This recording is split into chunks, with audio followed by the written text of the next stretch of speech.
maybe this time Sue go first? Sure.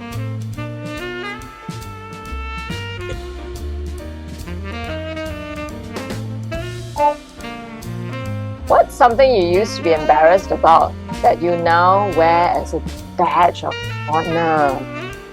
Wow.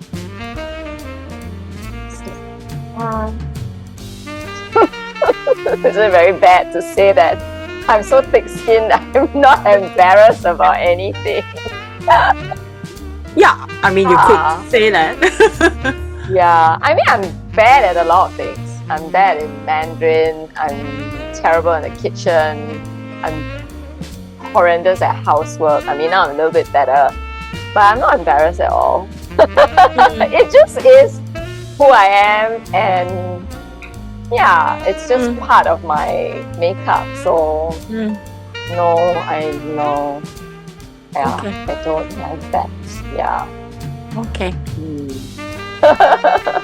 Maybe it's not something I'm embarrassed about, but like something I found so like dreadful, a drudgery to me, which is like doing the litter, the cat's litter.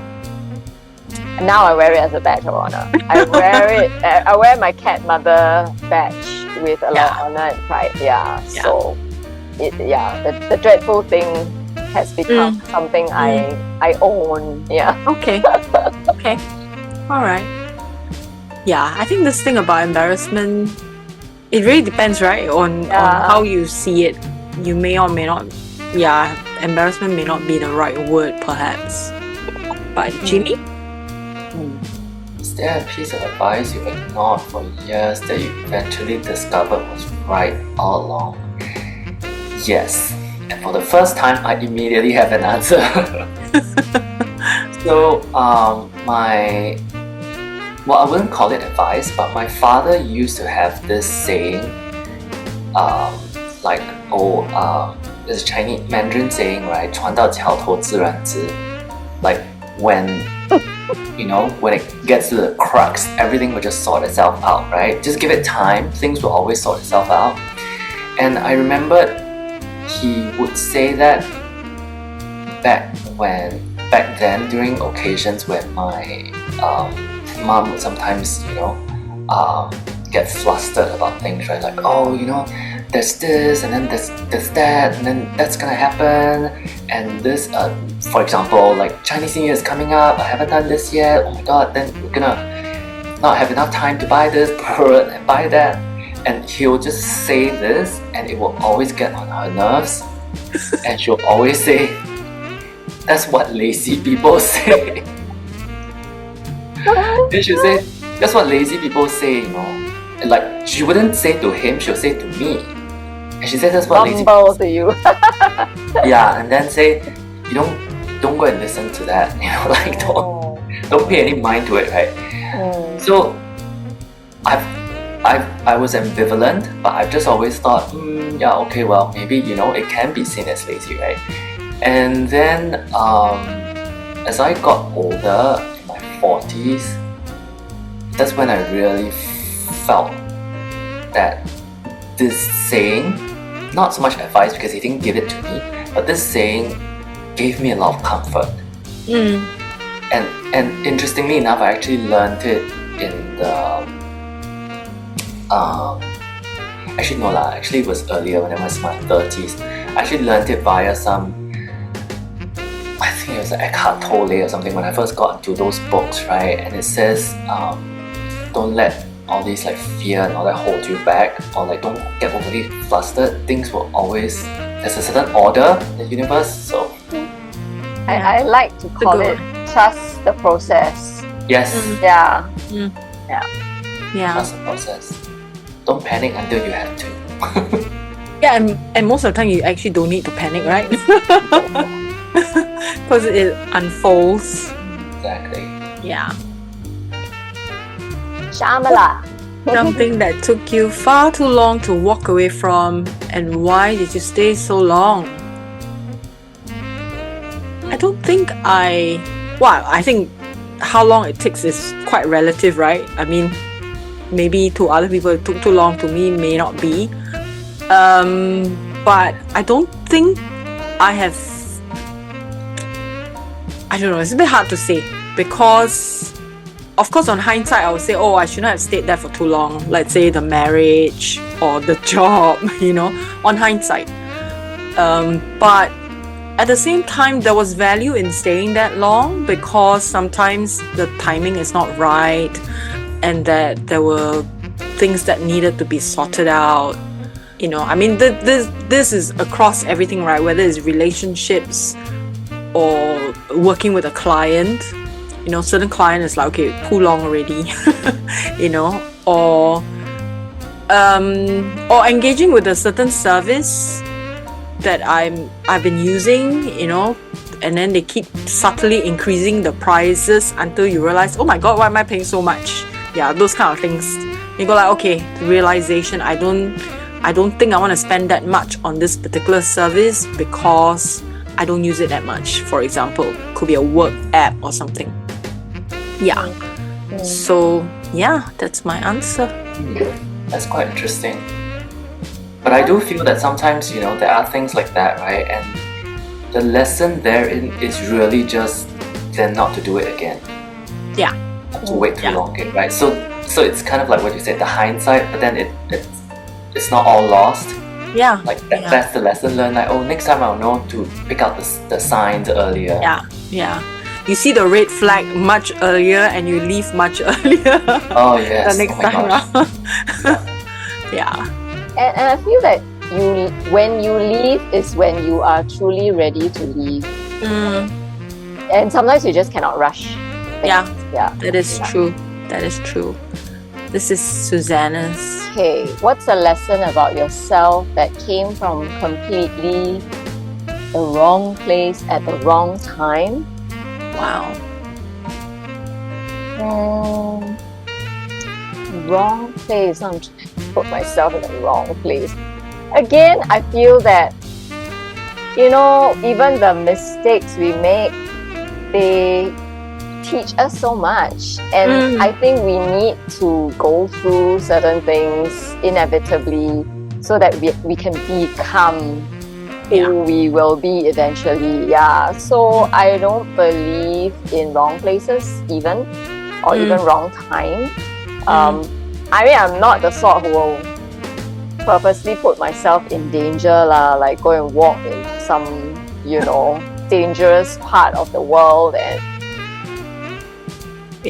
try and risk it. No, I'm not a risk taker in that way. Yeah. So I think the lessons are all the wrong turns I've made. They all have such valuable lessons for me. So I can't really name one. I would say all of it, all the different twists and turns have dovetailed to the fact that I am enough. Yeah, I'm whole, I'm enough. And like what we talked about maybe a few episodes ago, Shamala, that people always say, oh, my better half, my worst half or whatever, but why are you half? You are not half, you are whole. Yeah. So therefore, that's my answer. I'm not half. I'm not half filled. Yeah, that's my lesson. Yeah. Okay. Good one. Back to Jimmy. Yes.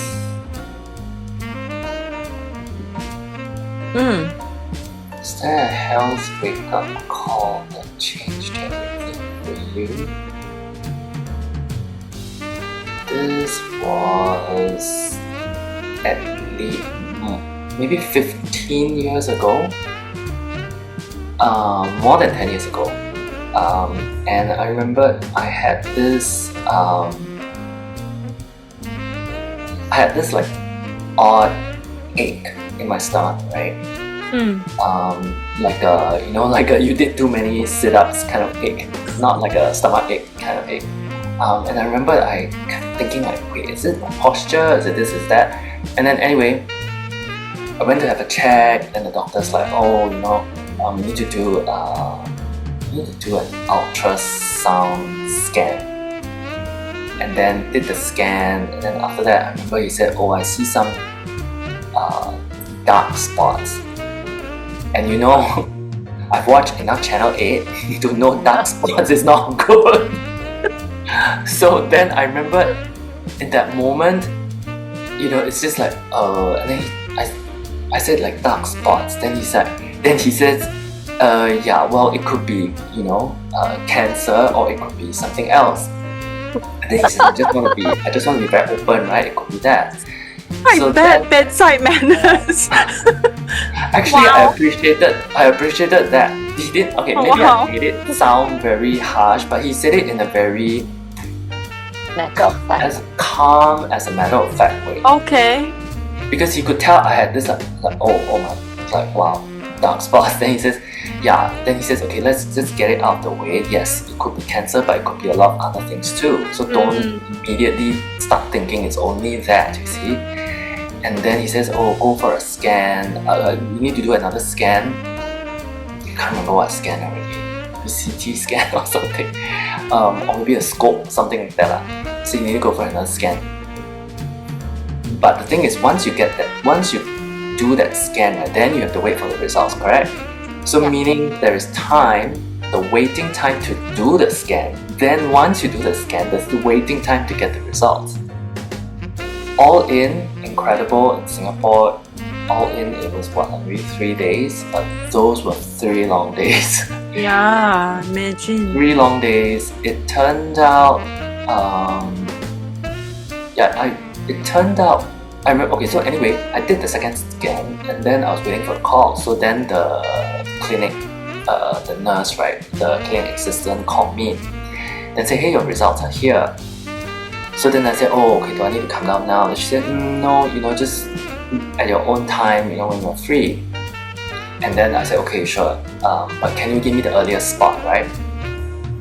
And then I hung up, and anyway, it turned out it was nothing. And subsequently, when I talked to friends, right, then they were telling me, yeah, if it's bad, they'll say come down now.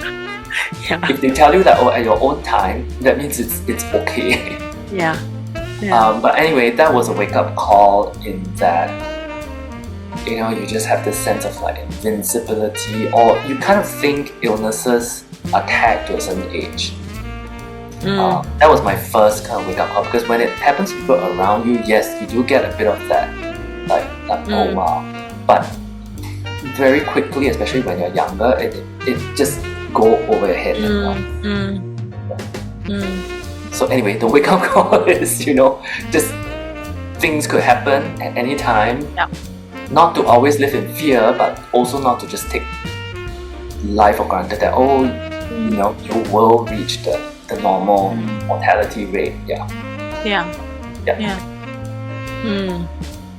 Yeah, imagine, right? You waiting for a result. I think that's one of the worst things. The worst thing. Yeah. That's one of That's the worst. And just to add one little thing, I remember the ultrasound scan, when the clinician was scanning, you could tell there was a like just these moments, you know, very, very brief, but then it's enough to give you cause for worry.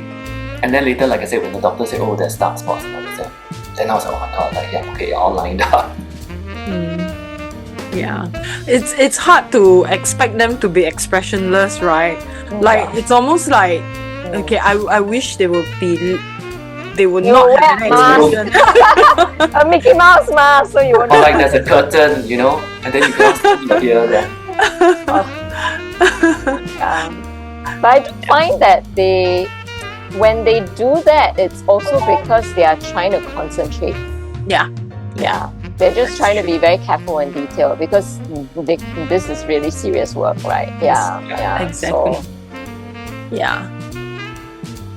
What has midlife taught you about what real strength actually looks like? Oh my god, my entire life.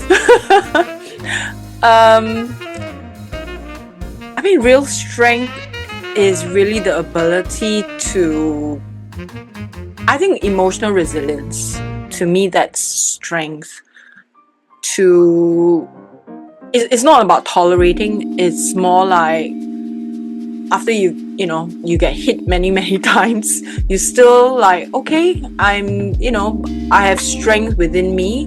There is a force within me, and whatever you do or say is not going to have that much of an impact on me anymore. Like, I think, having emotional resilience helps us to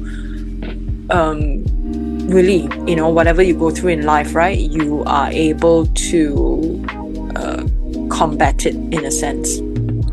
And I think, and for me, emotional resilience has to be tacked into understanding that connection with my spiritual purpose, or like why I'm here in the first place. Yeah, then that gives it a lot of strength. That gives it a lot of it's like, if you know you're here for a purpose and you know what your purpose is, what can topple it, right? Yeah, what can shake you? So I wouldn't say it's a midlife thing, but it's life in general. Okay. Thank you. We have time for one more, right? Yeah, of course. Yeah. Okay, back to Sue.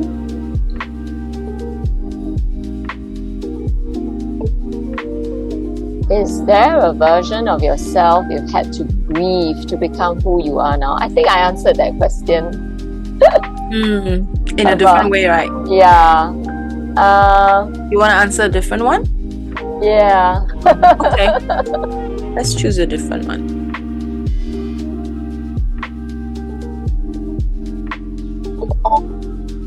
What does feeling like yourself actually mean to you now compared to 10 years ago?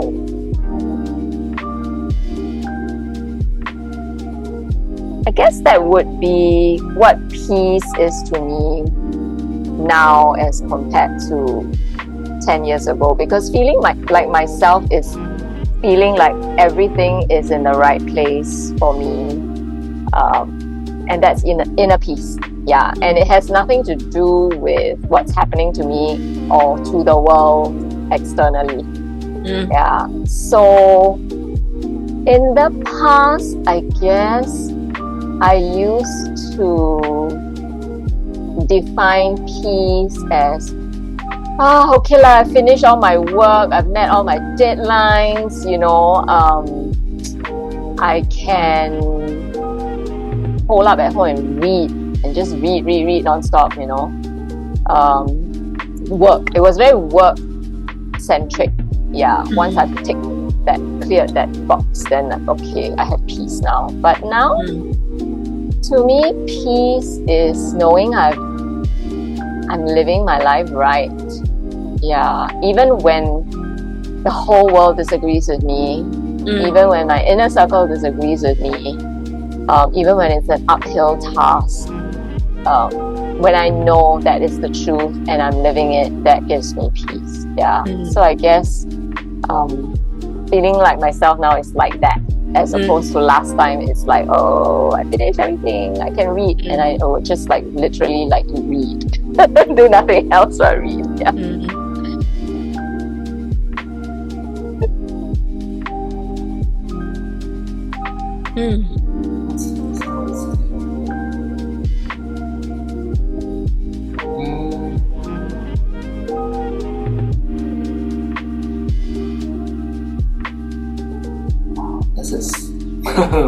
This is a bit tough. See, what's the most honest thing as opposed to the so